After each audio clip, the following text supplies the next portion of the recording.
Good evening from New York. I'm Chris Hayes. Ahead of Tuesday's midterm elections, Democrats are bringing out all of their heavy hitters to mobilize people and get them out to vote.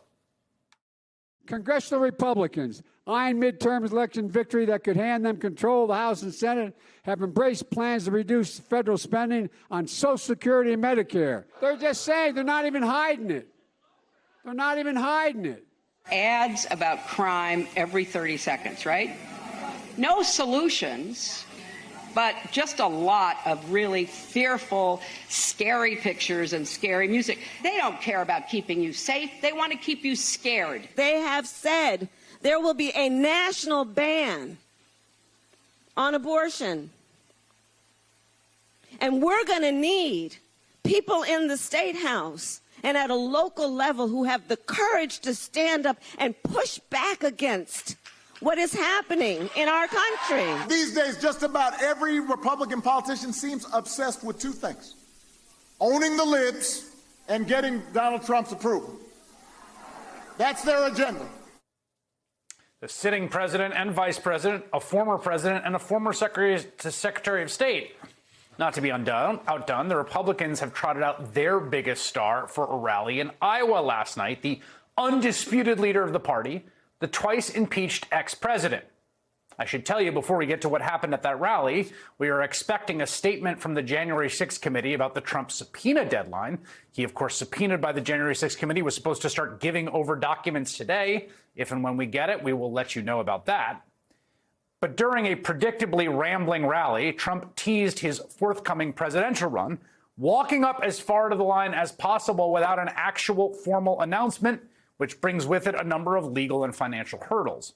Trump's comments are notable, despite the fact that he has done little to hide his intentions to run again, because there has been lots of reporting indicating that Republicans do not want Trump to announce before the midterms.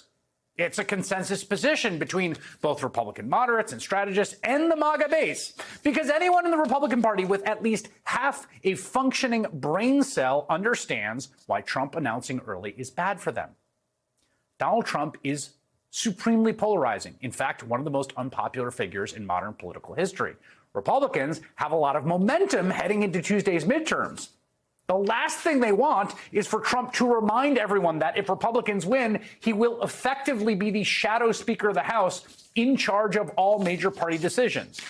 But to be clear, even though they don't want you to know that, that is, of course, exactly what will happen.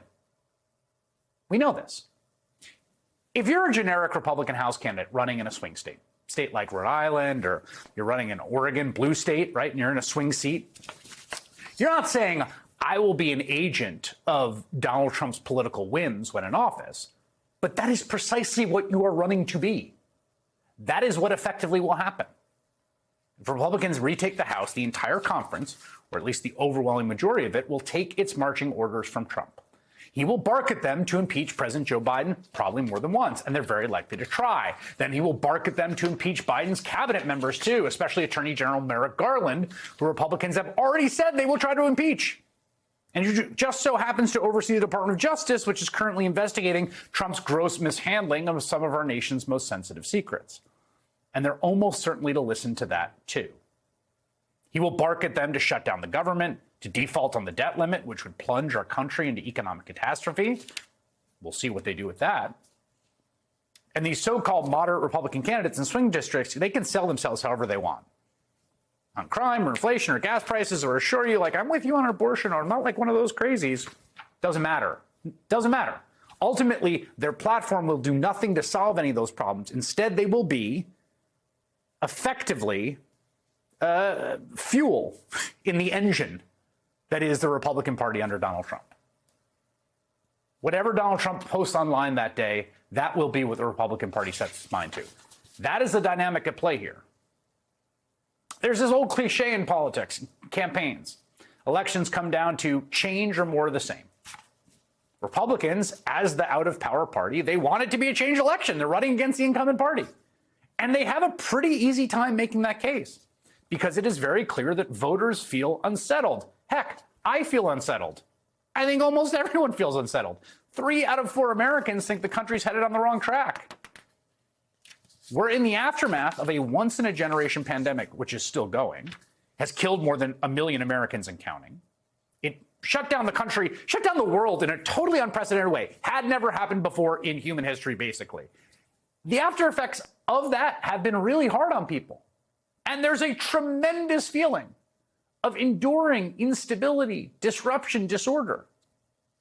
And understanding you can see the fraying of the social fabric right before our eyes. It feels bad.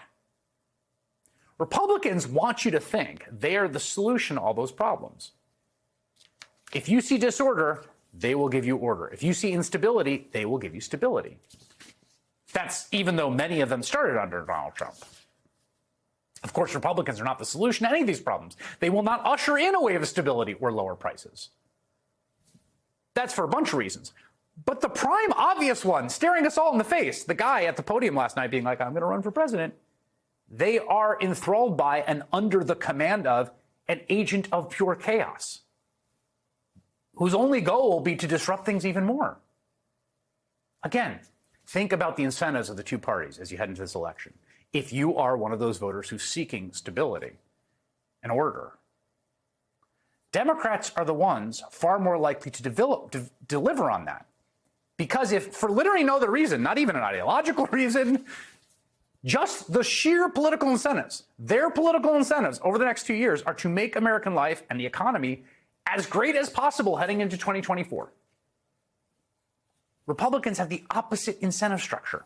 If disorder and disruption and chaos make people feel unsettled and make them vote for Republicans, they have an incentive to create more of those things, to make things as bad as possible, to get those wrong track numbers up, to kneecap Democrats running against them 2 years from now. And they're already trying to sell voters a preposterous vision in retrospect to the Trump years. Just listen to Republican Senator Tom Cotton of Arkansas. The Democrats are always saying that never forget January 6th. Yeah, remember that on January 6th, gas was at $2.40 a gallon. It was at $2.40 a gallon because for 4 years we had an administration that understood that American energy production, and specifically fossil fuels, natural gas, oil, and coal, literally power our economy.